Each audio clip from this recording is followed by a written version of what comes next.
Les premières années du règne de Néron se caractérisent par une forme de cohabitation entre les ambitions d'une mère un peu envahissante et la personnalité de Néron qui contraste avec celle de ses prédécesseurs. Dès cette époque, Néron se caractérise par son côté artiste, amateur de musique, de poésie et de sport, plutôt que par un empereur assoiffé de pouvoir et d'extension comme bien d'autres de ses prédécesseurs. Il manifeste peu d'intérêt pour le pouvoir, du moins dans un premier temps, puis il se démarque aussi par une forme de popularité auprès de la plèbe, entraînant par la même occasion une espèce d'impopularité tenace au sein des classes vieillissantes de la noblesse romaine, faisant de lui, on le verra dans l'autre partie, une certaine forme de menace pour les privilèges de cette dernière. Par ailleurs, Néron ne se caractérise pas non plus par un goût de la conquête. Il va faire quelques conquêtes, on le verra après, mais ça sera quand même sans plus par rapport à d'autres comme César ou Claude avant lui. Contrairement aux autres règnes précédents, l'Empire ne s'agrandit pas plus que ça. On va rester un peu sur la même carte géographique de l'époque avec quelques différences près, mais globalement ce sera pas des grosses conquêtes comme on pourrait presque le constater pour le règne de Jules César par exemple, sur lequel parfois les historiens disent que Néron est presque un petit César ou un jeune César, peut-être de façon maladroite. Du moins, cela est vrai dans un premier temps, du moins pendant les 5 premières années de son règne, mais pas après. De façon générale, l'archéologie nous donne les aspects plutôt positifs mais aussi négatifs du règne de Néron, mais de façon générale et de façon tout au long de son règne. Quand Néron arrive à la tête de l'Empire romain, Agrippine est très contente d'elle. Elle a œuvré à faire en sorte que son fils soit reconnu comme héritier de Claude, qu'il soit reconnu, qu'il soit adopté. Donc elle est très contente d'être arrivée là où elle voulait. Son fils, dans un premier temps, éprouve de la gratitude envers sa mère. On verra que ce sera pas toujours le cas, surtout avant l'assassinat de cette dernière. Elle a droit à avoir 2 licteurs avec elle, c'est-à-dire comme des espèces de bodyguards, des gardes rapprochés. Et elle apparaît sur les monnaies, dans les pièces de monnaie, aux côtés de son fils, notamment dans les premiers temps. On verra que si les numismates d'ailleurs doivent s'arracher les cheveux, du moins des premières années du règne de Néron, on verra qu'il y a quand même plusieurs monnaies qui vont apparaître durant les premières années de son règne. Et alors pour certains symboles c'est facile de savoir, et pour d'autres on peut se poser des questions. Elle est la première femme représentée de son vivant, donc puisqu'elle apparaît sur les pièces aux côtés de son fils, elle est la première femme représentée de son vivant aux côtés de ce dernier. Sur les pièces, on peut lire, donc ces fameuses pièces en Néron frappé à justement cette occasion, on peut lire Augusta Mater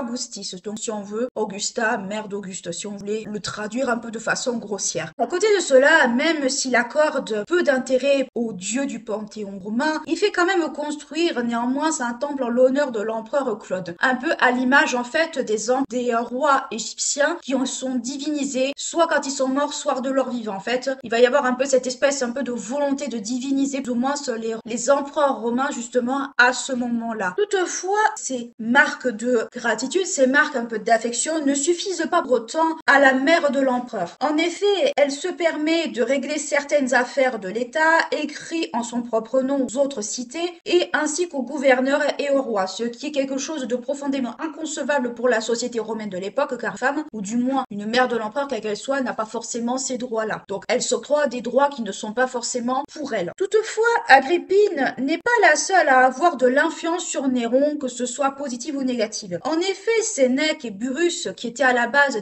des personnes reconnaissantes envers Agrippine, vont se montrer quelque peu, on va dire, d'une certaine forme un peu défiants. Ces deux-là sont devenus les conseillers de Néron, ses plus proches conseillers, voire même plus tard ses amis, et disons que même s'ils sont redevables envers Agrippine pour leur ascendance sociale, ils la craignent quand même légèrement, mais malgré tout, ils essayent de faire valoir les droits de l'empereur par rapport justement à la volonté de sa mère, ou du moins par rapport aux ambitions de sa mère. Par ailleurs, Sénèque a une vision du pouvoir très inspirée de celle qu'il a vue en Égypte lors de ses voyages.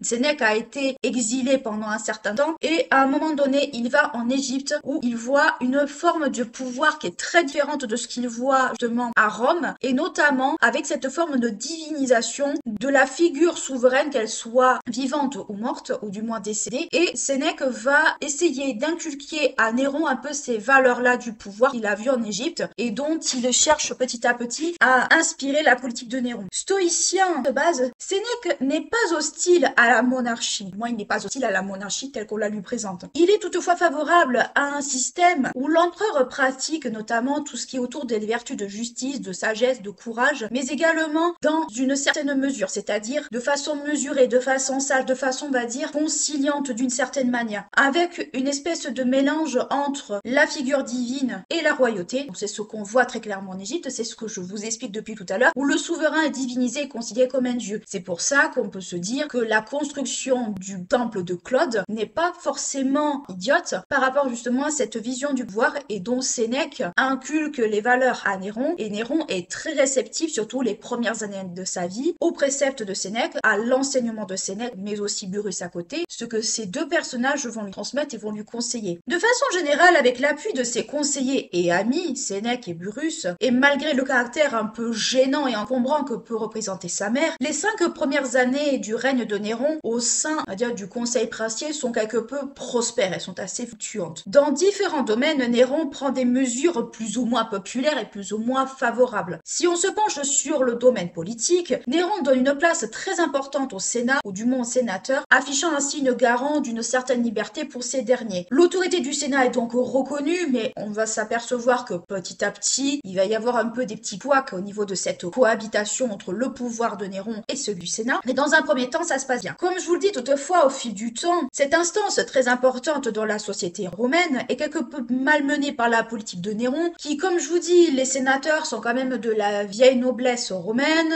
et certaines décisions de Néron ne sont pas au goût de ces messieurs. Donc, dans un premier temps, ça se passe bien, et au fil du temps, c'est un peu mi-figue, mi-raisin, si on peut dire ça comme ça. Toutefois, le Sénat garde un certain pouvoir, donc malgré ces inquiétudes, il y a quand même le Sénat qui reste aux commandes. Et on peut citer par exemple, jusqu'en 64 après Jésus-Christ, sur les monnaies d'argent et d'or, par décret du Sénat, encore une fois, on pouvait lire ex senatus consulto. Donc on reste toujours dans notre période, mais ça déborde un petit peu, c'est ce que je voulais dire. On retrouve encore cette inscription qui est en gros fait par le Sénat, consulté par le Sénat et approuvé. Ça sera pas le cas jusqu'à la fin du règne de Néron. Toutefois, Néron respecte la distinction sénatoriale et impériale, c'est-à-dire Néron ne peut pas à la fois être sénateur et être empereur, c'est pas possible du tout. Toutefois, il diminue le pouvoir des tribuns et des édiles, donc déjà ça commence mal. Il augmente le nombre de consultes, donc déjà c'est bonne chose, enfin du moins pour dans un certain cas. Il soutient également les sénateurs pauvres à maintenir un certain train de vie, un certain rang. Donc tous les sénateurs malheureusement n'ont pas le même train de vie et par conséquent il leur faut un petit coup de pouce. Il leur accorde également un salaire annuel pour cela, donc les sénateurs pauvres bénéficient d'un salaire et le Sénat conserve également certaines prérogatives administratives dans leur province. L'empereur refuse également tous les honneurs excessifs que le Sénat veut lui accorder. Néron n'est pas un friand en fait de tout ce qui est honneur un peu trop exagéré. C'est pas trop son truc et tout au long de son règne, il va refuser certaines distinctions qu'il va trouver peut-être un peu gênantes et un peu encombrantes. Cependant, en 56 après Jésus-Christ, il accepte toutefois le titre de pater patride et à la fin de l'année 57, donc année 57 toujours après Jésus-Christ, il admet une certaine forme de puissance tribucienne, donc des tribus. Et par contre, même s'il a accepté certaines conditions, certains titres, il va refuser le titre d'impérator, certainement qu'il va trouver peut-être un peu trop ronflant pour lui et peut-être un peu trop gênant. Sur le plan judiciaire, il réduit considérablement les gages donnés aux indicateurs, autrement dit aux indices, vous savez, qui sont là pour dénoncer des choses ou ce genre de choses. Il bannit également la délation, les intrigues ou encore les fausses accusations. Par ailleurs, il interdit aux avocats de se faire payer, donc payer par n'importe quelle manière, autre que probablement celle encadrée par les lois, et les inculpations des Romains sans preuve tangible. Autrement dit, fini la délation, fini les fausses accusations, fini toute forme entre guillemets de corruption banalisée. On essaie de rendre les choses un peu plus clean et un peu plus propres. Néron a le souci de l'équité et il interdit également des discours suivis et exige des débats pour chaque point développé. Donc autrement dit, il faut qu'il y ait un minimum d'argumentation pour chaque accusation ou ce genre de choses. Il demande à ses assesseurs également leur avis, histoire quand même que ce soit pas quelque chose qui soit partial, mais également en ce qui concerne la sentence à donner, il exige que cette dernière soit donnée après de longues délibérations, donc autrement dit, un souci de justice beaucoup plus juste, beaucoup plus, on va dire, équitable que ce qui existait déjà. Des gouverneurs sont par ailleurs punis pour avoir pressuré leur administration et interdit tout spectacle organisé par des magistrats et les procurateurs dans leur province. Donc autrement dit, cet exemple-là montre très bien que Néron a resserré la vis dans tout ce qui est administratif, mais également que ce soit administratif administratif judiciaire ou bien d'autres, ce qui fait que ça va le rendre quelque peu impopulaire auprès de la vieille noblesse, encore une fois, voire de certaines catégories de fonctionnaires qui ne verront pas d'un très très bon œil le fait qu'on ait un souverain qui soit plus dans le domaine, on va dire, de la justice et d'équité que de ce qu'ils ont connu déjà. Si on se penche sur le domaine social, Néron est extrêmement favorable au peuple. Il va tout faire pour que le peuple ait un minimum de confort dans certaines occasions. Et notamment, cela va se passer, alors plus ou moins d'une façon grossière, on va résumer la politique sociale, entre guillemets, de Néron à la fameuse expression du pain et des jeux. Le pain pour tout ce qui est autour du blé, de l'alimentation, et les jeux pour tout ce qui est distraction, notamment jeux du cirque et compagnie, dont on va voir un petit peu ce qu'il en retourne dans cette partie. À cela, il faut rajouter également des mesures favorables, notamment pour faciliter l'approvisionnement en eau dans la ville, mais également en blé. Donc autrement dit, que tout le monde puisse manger, se laver et autre chose, on va dire, dans le quotidien, notamment le petit peuple. Il accorde également des dons aux indigents et aux nécessiteux, ce qui ne le rend pas forcément toujours très populaire, et il a également le souci d'alléger les charges des citoyens et des provinciaux. En effet, en 57 après Jésus-Christ, il distribue à chaque citoyen environ 400 sesterces. Donc, autrement dit, comme une espèce un peu de don, de rente pour chaque citoyen, justement, romain. Nos Romains, on va pas parler des étrangers. Les étrangers sont pas trop mentionnés, mais c'est principalement les citoyens romains en ce moment-là qui sont concernés. Concernant un peu les jeux, puisque le pain et les jeux, en 57 après Jésus-Christ, il fait construire un amphithéâtre en bois au Champ de Mars. Et Néron fait également organiser des jeux du cirque, mais également du théâtre. C'est un grand amateur de théâtre, tout ce qui est autour de l'art, de la tragédie, etc., etc. Durant les combats de gladiateurs, celui-ci donne l'ordre, par exemple, que le perdant ne soit pas mis à mort, ce qui montre que Néron n'est pas forcément, au tout début de son règne, le monstre qu'on veut bien nous décrire. Le souverain fait, par la suite, envoyer des sortes d'espèces de bons sur la foule, un peu comme des bons à gagner, je vais pas dire comme une tombola, mais ça pourrait s'y ressembler peut-être, on peut se l'imaginer. Et enfin, dans les dons qu'on fait à ces bons, justement, on peut retrouver beaucoup de choses assez variables, comme des vêtements, des pierres, des tableaux, des esclaves également, des demeures en ville ou encore des propriétés. Les propriétés, on peut supposer, qui sont assez conséquentes. On peut également souligner la suppression des troupes garde également le théâtre. Donc, le théâtre se veut être un moment de détente, un moment propice au jeu. On n'a pas tellement envie, en fait, d'avoir une garde rapprochée en mode bodyguard, avec lesquels on se sent pas forcément peut-être en sécurité ou qui est pas forcément là au bon endroit. Concernant le domaine financier, alors Néron entreprend des mesures plus ou moins vertueuses qui vont donner plus ou moins de résultats, à savoir qu'il veut supprimer petit à petit toutes les taxes indirectes dans l'Empire, ce qui va s'avérer être demi-échec. Ces taxes indirectes, ou ectigalia, sont relevées par les publicains. Or, il y a un cas, ou plusieurs cas plutôt, où de nombreuses plaintes, de nombreuses personnes ont porté plainte contre ces fameux précepteurs, contre les précepteurs de justement de ces fameuses taxes, et toutefois les sénateurs ne sont pas tellement d'accord avec justement Néron concernant la suppression justement de ces fameuses taxes indirectes, qui selon eux pourraient donner des idées au peuple quant à réclamer l'abolition totale des impôts, ce qui montre que la bonne volonté de Néron n'est pas toujours bien récompensée. Par contre, Néron, puisqu'il n'a pas pu obtenir justement cette fameuse suppression des taxes indirectes, obtient malgré tout l'affichage de la réglementation afin que les sommes réclamées dans le cas justement de ces fameuses plaintes, réclamées par les publicains en particulier, ou du moins contre les publicains, ne soient pas réclamées au bout d'un certain nombre de temps, donc elles ne sont plus éligibles. Les propriétaires et les proconsuls doivent particulièrement s'occuper justement des plaintes à l'encontre de ces publicains, et cela concerne aussi également des taxes qu'on va juger arbitraires, notamment dans les transports de blé, que l'empereur voudrait supprimer ou du moins alléger. Donc on voit dans ce cadre un peu du financier plus des actes, entre guillemets, un acte social plus qu'un acte financier. Par rapport aux affranchis ingrats, ce que l'histoire va appeler les affranchis ingrats, c'est-à-dire ceux qui vont se retourner contre leurs anciens maîtres, Néron souhaite que chaque cas soit examiné point par le Sénat et que ces fameux affranchis prêtent entre guillemets serment, du moins soient soumis au Sénat d'une certaine façon. Ils sont affranchis, mais ils doivent d'une certaine manière reconnaître la suprématie du Sénat. Il fait également attention à garantir aux affranchis libres, donc à ceux à qui on a accordé la liberté, que la liberté qu'ils ont obtenue, ils la gardent. Et pour cela, Néron va tout faire pour que cette liberté soit gardée. Concernant la politique extérieure et le domaine militaire, j'ai voulu rassembler les deux puisque l'un est un peu conjoint avec l'autre. Le règne de Néron, comme je vous dis, n'est pas un règne belliqueux. On ne se bat pas plus que ça, on passe plus son temps à profiter des différents talents de Néron qu'à se battre. Toutefois, on peut quand même souligner 2 ou 3 petits hauts faits dans le cadre-là, notamment dans les premières années. Après, c'est moins frais tout au long du règne de Néron. Toutefois, à Rome, des ennemis sont présents à l'intérieur de la ville, mais surtout à l'extérieur de la ville. C'est-à-dire qu'on va surtout penser aux Parthes et aux Germains. En effet, en 54 après Jésus-Christ, les Parthes s'emparent de l'Arménie, donc une région assez importante qui se situe entre la mer Noire et la mer Caspienne, et même à proximité de la Syrie. Donc une région, l'Arménie, on sait ce que c'est, on voit très le pays où il se situe, mais pour les Romains, c'était un peu comme une espèce de place stratégique. À ce moment-là, Vologène, roi des Parthes, décide alors de chasser tous les alliés de Rome, donc tous les alliés présents justement en cette région-là, de son territoire. Et pour terminer, il place à la tête du royaume, non pas lui-même, mais son frère Tiridate, justement, qui lui succède, ou du moins prend la tête de cette région-là. Au moment du règne, on va dire, de Néron, on va plus retrouver des rois amis de l'Empire, donc de l'Empire romain, dans les territoires justement sous domination romaine. Aristobule, qu'on va retrouver dans la petite Arménie, l'Arménie est un petit peu dépée à ce moment-là, qui se situe entre le nord-ouest et l'ouest du royaume d'Arménie dont on vient de parler avant.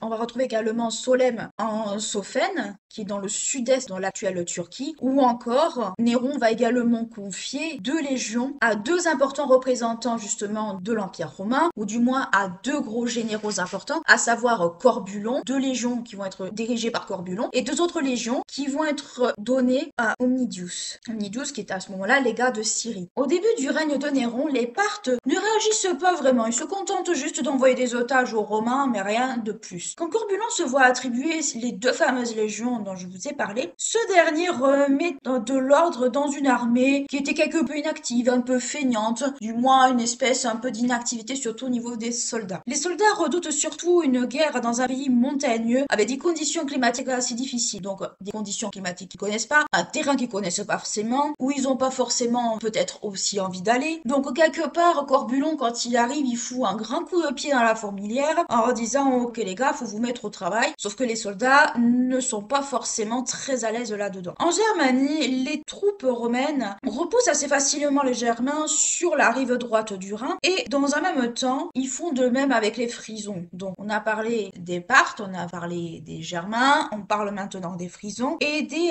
Ampsivariens aussi également. Tous ces peuples-là, qui au début du règne de Néron sont quelque peu embêtants, ou même un petit peu avant, au final on réussit un peu à les tenir en respect et à faire en sorte qu'ils nous embêtent pas vraiment. À côté de cela, les Romains récupèrent également des territoires qui n'ont pas été conquis par l'Empire romain, notamment dans les Alpes occidentaux. Donc même si le territoire romain ne s'étend pas plus que ça, il y a une récupération quand même de territoire, mais c'est pas non plus la folie. C'est pas une grosse conquête à la Jules César, comme on connaît, comme on peut le voir aussi si on étudie Jules César. Le règne de Néron, c'est carrément aux antipodes de ça. Avec ces différents succès, Néron est alors considéré comme étant un protégé des dieux. Il bénéficie d'ovations et de salutations, au même titre un peu qu'une personne divinisée. Il est proclamé impérateur alors qu'il n'en a pas forcément très envie. Il a refusé catégoriquement le titre, mais pour autant, il l'est proclamé quand même à la fin de cette période. L'inscription Victoria se retrouve alors sur les pièces de monnaie. Encore une inscription sur des pièces de monnaie pour rajouter aux autres qu'on a vues déjà précédemment. L'empereur est vu comme un espèce de Jules César un peu précoce, un brillant stratège, assez jeune, qui se démarque peut-être un peu de ses aînés. En fait, on ovationne presque Néron de ses succès qui doit plus principalement à ses armées qu'à sa présence même sur le champ de bataille. Toutefois, Néron et ses conseillers sont plus enclins à une politique en fait de non-agression, voire de temporisation. En fait, on veut se battre le moins possible. Certes, c'est bien d'avoir des victoires à son actif, mais c'est quand même un tout petit peu mieux d'être un peu tranquille chez soi. Pour cela, on place des amis à la tête des territoires non conquis, ou du moins des territoires conquis à ces moments-là, par les Romains. Tout cela suffit à Néron et de façon générale, il n'a pas un caractère belliqueux, donc il n'a pas de raison de s'en soucier outre mesure. Tout au long de son règne, Néron entreprend une politique de construction dès le début de son règne, dès ses premières années de prospérité. Dans un premier temps, cela concerne l'approvisionnement en eau et en blé. Dans cette entreprise, il entreprend entreprend de reprendre des anciens projets que Jules César avait mis au point mais qui ont été abandonnés entre-temps. Il entreprend également de s'attaquer au port d'Ostie, notamment pour le commerce, pour faciliter le commerce au sein de la ville. Cette entreprise se termine vers 60 après Jésus-Christ, soit après cette période dont nous traitons là à l'heure actuelle. Il fait également construire un réservoir pour l'aqueduc Aqua Claudia, donc déjà un réservoir d'eau pour l'approvisionnement en eau dont on a parlé. Un grand marché, le Magnum Marcellus, donc un grand marché pour le grain, pour justement le commerce, encore une fois, sur le Celius. Il fait inaugurer ce fameux marché en 59 après Jésus-Christ, soit un peu après notre période. Cette politique se traduit aussi par la monnaie. On a vu plusieurs monnaies déjà qui ont été mises en circulation au temps de Néron, qui fait un cauchemar aussi des numismates, mais on peut également rajouter deux autres pièces de monnaie qu'on associe également à cette époque-là, à savoir des pièces de monnaie où on voit apparaître d'un côté la déesse Cérès, divinités agricoles, et de l'autre côté la déesse Anon, une autre divinité agricole. Donc un peu l'équivalent des espèces un peu de Déméter chez les Grecs avec quelques nuances près. Il relie également à cela justement le fait de frapper monnaie, également à sa politique de construction, notamment en faisant apparaître sur certaines pièces tantôt le port d'Ostie ou tantôt le grand marché dont on a parlé précédemment. Tout cela met surtout en avant, ou du moins en valeur, une espèce de communication autour de cette fameuse politique de construction, d'embellissement, mais aussi des aménagements entrepris par Néron justement sous son règne. Donc on peut très bien s'imaginer que c'est un peu un coup de com', un peu une forme de publicité. Cette politique de construction ne s'arrête pas à Rome propre ou à ses alentours. On peut retrouver également en Germanie par exemple des constructions ordonnées par Néron, à savoir l'achèvement d'une digue sur la rive gauche du Rhin, et en Gaule, parce que la Gaule fait partie de l'Empire romain, qu'on le veuille ou pas, ou du moins en grande majorité. Le souverain du moins a pour ambition de faire creuser un canal reliant la Saône et la Moselle. Donc on voit très bien que Néron a ce souci un peu d'aménager au plus facile justement ces territoires justement conquis et les alentours de Rome, sans doute pour faciliter également la vie au peuple, puisqu'encore une fois, c'est un souverain proche du peuple. Durant son règne, Néron est accusé de nombreux crimes et empoisonnements, mais dans un premier temps, c'est l'influence de sa mère surtout qui est problématique. En effet, plusieurs décisions prises par Néron ne sont pas au goût de cette chère Agrippine, qui rentre plusieurs fois dans une colère noire, dans une folie furieuse, et cela va se traduire par plusieurs choses. Son mécontentement est dû principalement à l'influence grandissante et croissante de Sénèque et de Burrus, avec l'obtention de nombreux titres pour ces derniers, notamment pour Sénèque, ainsi que pour l'entourage de Sénèque. Donc déjà, Sénèque, d'une certaine façon, a un peu mordu la main de celle qui l'a nourri, ce qui fait que ça l'irrite très légèrement, cette chère Agrippine. À cela, il faut ajouter aussi beaucoup de mesures qui sont assez en contradiction, notamment avec celle prise par Claude, ce qui ne plaît absolument pas à Agrippine. Mais surtout, Agrippine tient à occuper une place importante dans la vie politique de l'Empire, comme par exemple en assistant de façon même discrète aux séances du Sénat, et elle souhaite recevoir des ambassadeurs, ce qui, comme je vous l'ai dit, est extrêmement mal vu par les sénateurs eux-mêmes, mais en dehors de ça, par la société de façon générale. Donc, Agrippine est un peu le mauvais génie, l'espèce un peu de boulet que Néron doit se traîner les premières années de son règne. C'est probablement à cette époque qu'Agrippine a commencé à écrire ses mémoires. Agrippine a écrit des mémoires dans lesquelles elle relate un peu toute son histoire, et où on peut supposer justement qu'elle se plaint un peu des mauvais traitements, ou du moins de la mauvaise influence que ces personnes-là exercent sur son fils. Ne témoignant aucun intérêt ni de sentiments amoureux, et donc là c'est pour le cas de Néron, pour sa femme, Néron s'entoure de beaucoup de maîtresses. On en verra deux en particulier dans le début de ce règne, qui sont celles qui marquent le plus la Néron justement dans ces premières années-là. Il ne témoigne donc pas de sentiments, pas plus d'intérêt à sa femme Octavie, qui déjà ne le vit pas très bien, d'ailleurs elle déteste son époux, mais en dehors de ça, Néron va lui préférer plutôt des femmes de rangs inférieurs, des roturières si vous préférez. Certaines sont des affranchies avec certains attraits, certaines beautés que Néron affectionne tout particulièrement et sur lesquelles Octavie ne peut pas rivaliser. Par ailleurs, Octavie, notamment étant donné son jeune âge et puis surtout le fait que les auteurs n'en font pas l'éloge tant par sa beauté que par son esprit, n'attire pas vraiment en fait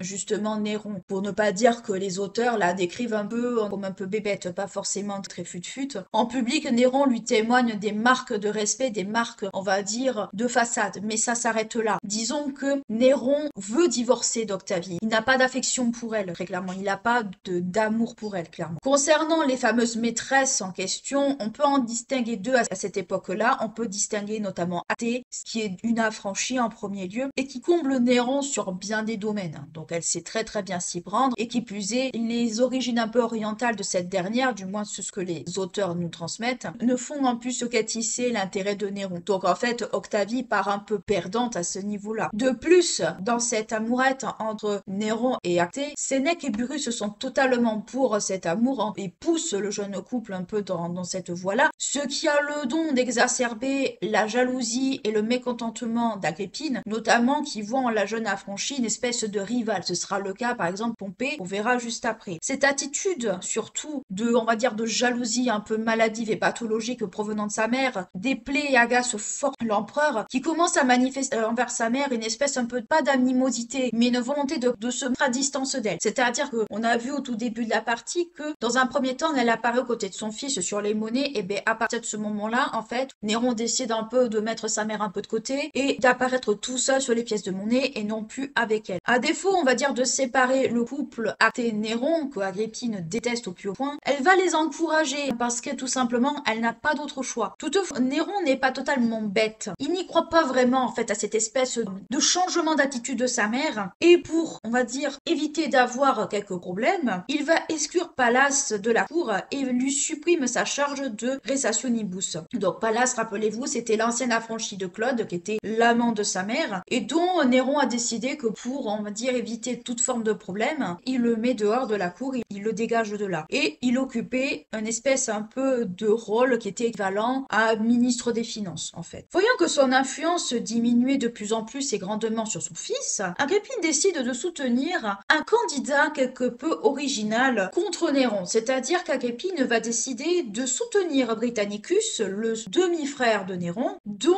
on va dire une espèce de course au trône, ou du moins dans la légitimité de ce dernier à prétendre au trône, et cet encouragement est approuvé par les prétoriens. Rappelez-vous, les prétoriens, ce sont ceux qui désignent l'empereur. Donc on y viendra légèrement après par rapport justement à Britannicus, mais concrètement, Agrippine décide en fait tout simplement de bien mettre des bâtons dans les roues de son fils, histoire que cette espèce d'ingrat n'obtienne rien, entre guillemets. Pour en finir avec les maîtresses de Néron, puisqu'on en est un peu à cette partie-là, après Acté, Néron s'éprend d'une autre jeune femme qui est Pompée, ou Pompée Sabrina, tout dépend les versions que vous allez trouver. Pompée est décrite comme une femme d'une très grande taille et savant très très bien en jouer, très très clairement. Elle est âgée d'environ 20 ans selon les sources, avec des mœurs relativement libres, sans distinguer forcément les amants et ses maris. Donc en fait, aux mœurs très libres quoi. On pourrait la qualifier presque de libertine aujourd'hui, si on voulait vraiment aller dans la caricature. En 59 après Jésus-Christ, soit un peu après notre période, elle réussit à divorcer de son époux du moment pour épouser Othon, un homme aux idées extrêmement larges et se vantant de la beauté de sa femme, notamment auprès du prince. Donc ça veut dire de la beauté concrètement de Pompée. Le but étant de se rapprocher de Néron par le biais de son épouse, bien entendu. Si c'est vieux comme le monde, si les filles ou les épouses finissent dans le lit du roi, ça pouvait apporter quelque chose de relativement favorable. Quand Pompée arrive à la cour, Néron n'est pas indifférent à la beauté justement de cette femme qui l'intrigue en fait. Entre les deux, on peut dire qu'une espèce de jeu de séduction s'installe. Un peu, c'est le je t'aime moi non plus. Un coup, je fais semblant de céder. Un coup, je ne cède plus. Je te laisse un peu en plan. Donc, en fait,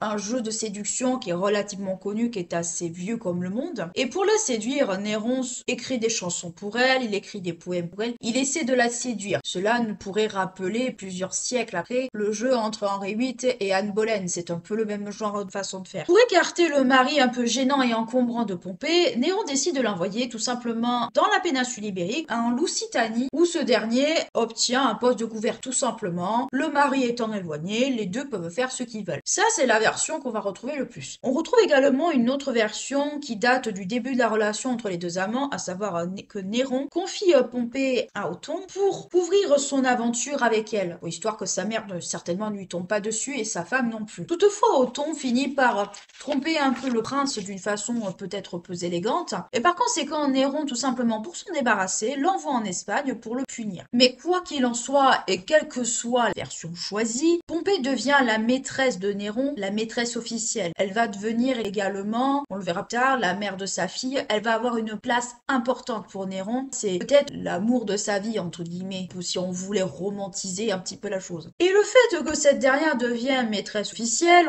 Agrippine voit en Pompée, comme elle voyait en Athée, une forme de rivale, une femme qui aura toute son influence sur lui et donc qui fait qu'elle ne pourra plus en avoir. Pompée, avec les conseils de bien d'autres, va faire clairement comprendre une chose à Néron, c'est qu'il n'est pas maître en fait à bord de son empire. C'est sa mère qui décide pour lui et c'est sa mère en fait qui a toutes les commandes. Lui, il est simplement une marionnette, il est simplement un pantin dans le jeu de pouvoir de sa mère et qu'en gros, il n'a pas la main dessus. Donc, ce qui fait que petit à petit, Néron qui écoute Pompée, Néron qui écoute peut-être Sénèque et Burrus, peut-être d'un peu trop près, va peut-être comprendre certaines choses. Ça a se confirmer un peu avant Pompée avec Britannicus. Par rapport à Britannicus, justement, puisqu'on en a parlé tout à l'heure, et le fait que Agrippine décide de soutenir publiquement Britannicus quant aux prétentions au trône, Néron face à cela comprend qu'il est en danger, que sa position est en danger. La suppression de cet adversaire devient une nécessité car la présence de Britannicus devient petit à petit un problème. Néron, au tout début de son règne, c'est pas le personnage qui est très chaud pour faire tuer quelqu'un, mais dans certains cas, malheureusement, il se rend compte qu'il n'a pas le choix. Donc la légende noire de Néron commence très certainement avec l'assassinat de Britannicus et c'est un assassinat qui est malheureusement,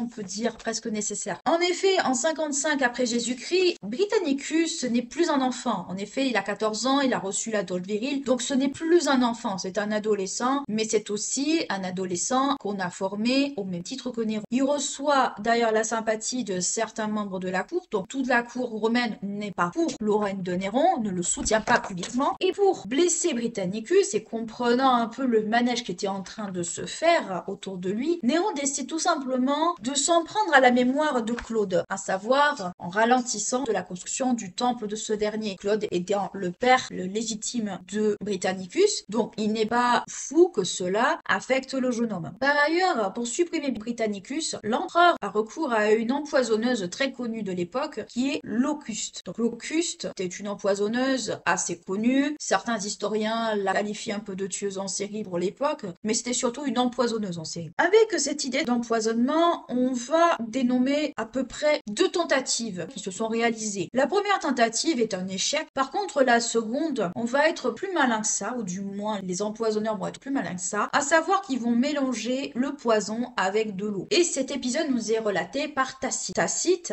nous raconte que l'empoisonnement a eu lors d'un repas. Le poison, comme je vous dis, a été mélangé avec de l'eau. Néron était présent. Est-ce que Agrippine a été présente? La réponse est non. Agrippine n'était pas présente, ou du moins n'a pas fait mention. Durant justement cet épisode, un vent de panique passe. Certaines personnes partent, s'enfuient et d'autres restent, demandant qu'est-ce qui se passe. En fait, c'est quoi ce mouvement de foule? Néron, quant à lui, te fait passer cette mort pour quelque chose d'accidentel en mettant ça sur le compte de la maladie dont souffrait Britannicus, à savoir l'épilepsie. Néron, il se casse pas la tête, il se dit bon, c'est l'épilepsie qui est responsable de ça. Moi, je m'en fais pas plus que ça. Je suis pour rien. Je suis une blanche colombe. En gros, faut comprendre ça comme ça, même si je caricature un petit peu. Cet événement, il nous est rapporté par tous les historiens de cette époque. Tout le monde connaît cette histoire, mais toutefois les historiens actuels de nos jours doutent un petit peu sur ce récit, à savoir que certains vont plutôt mettre ça sur le compte d'un repas beaucoup trop alcoolisé, sur lesquels il est tout aussi dangereux en fait de donner de l'alcool justement à un épileptique qu'à quelqu'un qui est sain. Si vous buvez trop, que vous allez au-delà d'une certaine limite, il est fort possible que vous tombiez malade, que vous mouriez. Le coma éthylique, ça existe malheureusement. Il n'était pas peut-être fou de penser que justement c'était plus lié peut-être à l'alcool qu'à un empoisonnement. Même si le poison a peut-être joué, on ne sait pas. On ne sait pas très clairement, ce sont des hypothèses. Malgré tout, c'est la version qu'on retient le plus, la version que Tacite nous donne le plus. Et concernant Agrippine et Octavie, qui étaient les 2 plus grosses adversaires de Néron, elles n'étaient pas présentes, malgré qu'Agrippine tente d'attisser un peu la colère d'Octavie, qui déteste Néron, et justement, qui cherche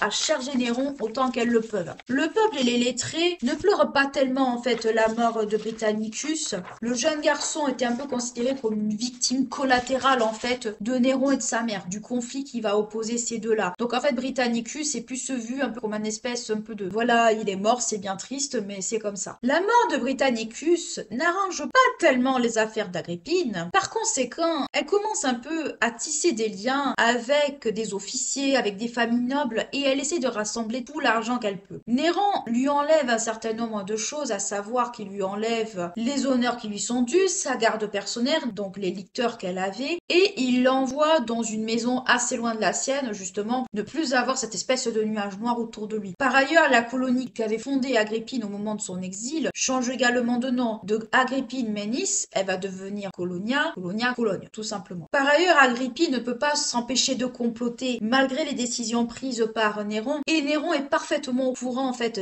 des complots de sa mère, puisqu'il a des informateurs partout et des enquêteurs aussi qui la surveillent. Donc il est parfaitement au courant qu'elle cherche à comploter contre lui, à fomenter un soulèvement du peuple contre lui, il est au courant de tout. Malheureusement pour elle, elle n'a pas anticipé que son fils était moins bête qu'elle le pense, et du coup que elle-même devenait une menace. À la mi-mars 59 après Jésus-Christ, selon les historiens, Néron en a de plus en plus assez d'avoir sa mère sur son dos et de ne pas pouvoir vivre un peu comme il l'entend, parce que le but aussi de l'éloignement de sa mère et surtout de la reléguer tout simplement à son rôle de femme, c'était aussi pour lui une façon de s'émanciper et de pouvoir vivre comme il l'entendait, de pouvoir gouverner aussi comme il l'entendait, sans avoir cette espèce un peu de nuage noir au-dessus de sa tête. En effet, avec l'influence de Pompée, le caractère de Néron change, et il en va de même avec Sénèque et Burrus, surtout Sénèque, qui sont un peu les conseillers principaux de Néron et qui veillent à ce que Néron en fait s'affirme en tant que souverain et prenne les bonnes décisions. De plus, par le biais, comme je vous dis, de ses enquêteurs, Néron est totalement au courant de toutes les rumeurs, de tous les complots que sa mère peut fomenter, de tous les soulèvements, il est au courant de tout en fait. Et ça commence un peu à lui peser parce qu'il s'aperçoit certainement très rapidement que sa mère en fait a une ambition qui devient de plus en plus encombrante et qu'elle soutiendrait n'importe quel candidat contre lui. Malheureusement, Néron doit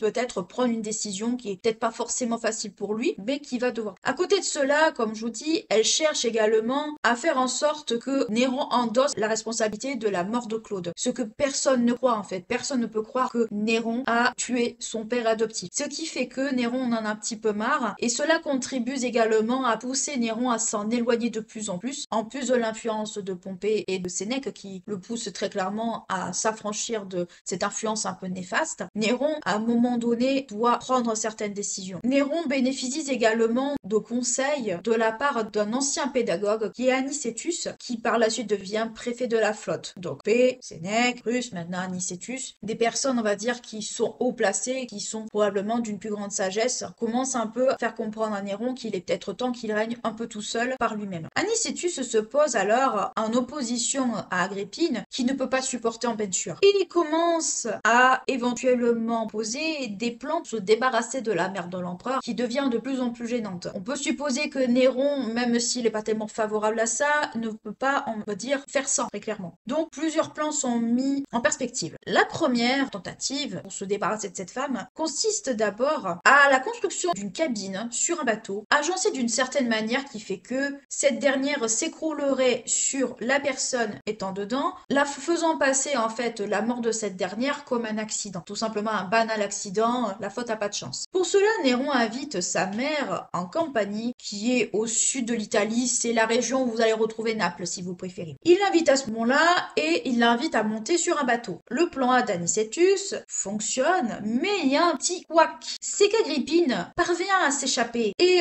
elle parvient à s'échapper en nageant et c'est malheureusement une de ses servantes qui va faire les frais puisque c'est elle qu'on va prendre pour la mère de l'empereur et qui sera tuée à coups d'aviron par ses soldats. Ça fait vraiment envie quand même. Agrippine, voyant qu'elle a échappé de peu à la mort, décide d'annoncer à son fils qu'elle est toujours vivante et pour cela, elle envoie un de ses affranchis à Germus afin de dire à l'empereur qu'elle est toujours là, qu'elle est toujours vivante. Néron alors reçoit cette fameuse personne, donc Néron est en Campanie à ce moment-là, commence un peu à paniquer en se disant mince, on peut me relier justement à cette tentative de me débarrasser de ma mère. Mais encouragé par Sénèque et Burrus, il est décidé, et peut-être encore plus que ce qu'il aurait pu l'être, si l'affranchi de sa mère ne lui avait pas lancé un couteau non loin de lui. Donc on peut très bien supposer que ça c'était une déclaration de la part de sa mère, soit que sa mère avait pas vraiment compris que son fils avait tenté de l'assassiner, soit tout simplement qu'à un moment donné, c'était aussi un message pour lui. Donc voyant cette trahison très clairement, et selon les versions que l'on va consulter, il s'agissait pour le type d'arme soit d'un glaive, soit d'un poignard. Personnellement, je plancherais plutôt sur la thèse du poignard plutôt que sur le glaive. Le glaive c'est quand même assez gros, voilà, le poignard est peut-être plus facile à cacher. C'est Anicetus alors qui se colle cette fois-ci, selon les versions, à justement se débarrasser de cette mère gênante. Agrippine est alors assassinée en 59 après Jésus. Assassinée, certains disent suicidée selon les sources, d'autres assassinés. Mais quoi qu'il en soit, pour vous la faire simple, elle meurt en 59. Au moment de la tentative justement d'assassinat envers Néron, tout le monde le croit plus ou moins.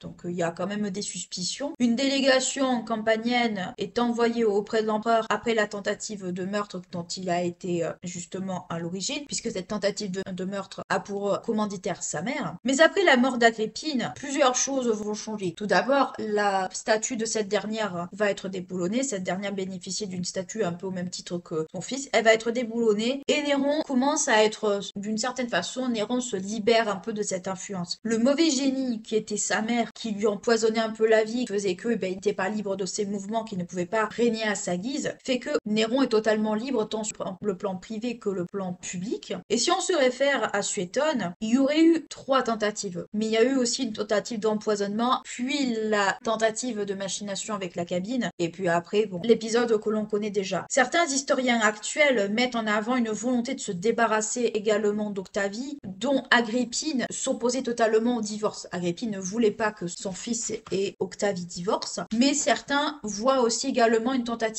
aussi de se débarrasser d'Octavie. Alors moi je prends cette explication avec des pincettes parce que Octavie, il s'en débarrassera quand même, puisqu'il veut épouser Pompée, il épousera Pompée après, donc il s'en débarrassera quand même d'une certaine manière. Et puis surtout, Octavie le rattache encore un peu à son passé, à ses premières années, surtout à l'influence de sa mère, puisque c'est sa mère qui l'a poussé à épouser Octavie. Donc il y a plusieurs choses, mais quoi qu'il en soit, de retour à Rome après cet épisode campanienne, Néron est accueilli en triomphant. Il distribue des gratifications à la plèbe, il est ovationné par le peuple, il est lourdement apprécié, libéré de cette mère un peu gênante, un peu beaucoup gênante, trop ambitieuse, qui finalement voulait occuper une place qui n'était pas la sienne. Qu'est-ce qu'il faut comprendre un peu de tout ce que je viens de vous raconter par rapport à ce cher Néron? C'est que les premières années du règne de Néron ne sont pas tellement ce qu'on pourrait penser. Néron, les 5 premières années de sa vie, ce sont des années de prospérité avant toute chose. Prospérité d'un point de vue social, point de vue financier, point de vue aussi construction. Néron fait en sorte que le peuple l'apprécie, voire l'adore du moins, que ce soit l'empereur entre guillemets du peuple avec ce qu'il a mis en place. Néron montre très clairement son caractère un peu belliqueux, même s'il y a eu quelques victoires. C'était un empereur qui a pu se soucier d'aménager des choses, qui a pu se soucier en fait du peuple tout simplement. Je me répète, ce que je voudrais c'est qu'on garde bien à l'esprit en fait que Néron, c'est pas au tout début le monstre qu'on pense. Alors oui, c'est vrai que l'assassinat de Britannicus et celui de sa mère, ça ternit un petit peu le bilan de ses premières années. Il est vrai que c'est quelque chose qui assombrit un peu le tableau. Sa mère était gênante, sa mère, on l'a vu dans la première partie, a œuvré, elle a tout ce qu'elle a pu pour que son fils soit